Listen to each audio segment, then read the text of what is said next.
Fin janvier dernier, les adhérents de l'UNEF votaient à l'unanimité pour Mélanie Luce.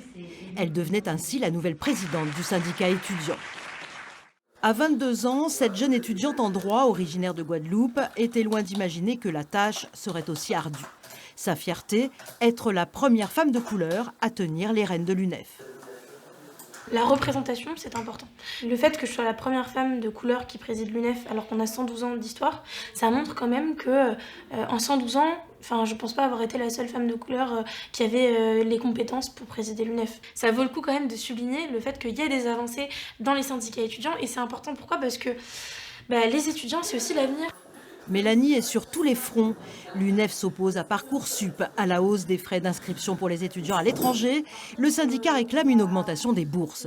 Autant de questions qui intéressent les étudiants ultramarins, dont la situation de précarité préoccupe particulièrement Mélanie.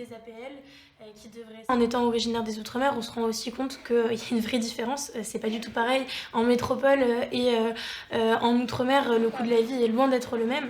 Ça se fait pour plein d'autres personnes. Les fonctionnaires, ils ont une revalorisation de leur salaire, un traitement qui est plus important, mais les étudiants, non.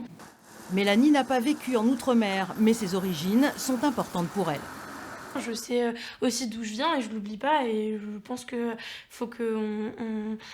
faut aussi qu'on agisse dans ce sens-là si on veut faire avancer les conditions de vie des ultramarins et des étudiants ultramarins. Mélanie Luce n'a pas une minute à elle. Accompagnée de son vice-président Elno Herrier, originaire de La Réunion, elle enchaîne avec un rendez-vous au ministère de la Santé.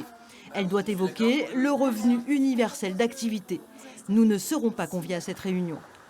À la sortie, Mélanie nous confiera qu'elle n'est pas convaincue par la direction prise, mais les négociations sont loin d'être terminées.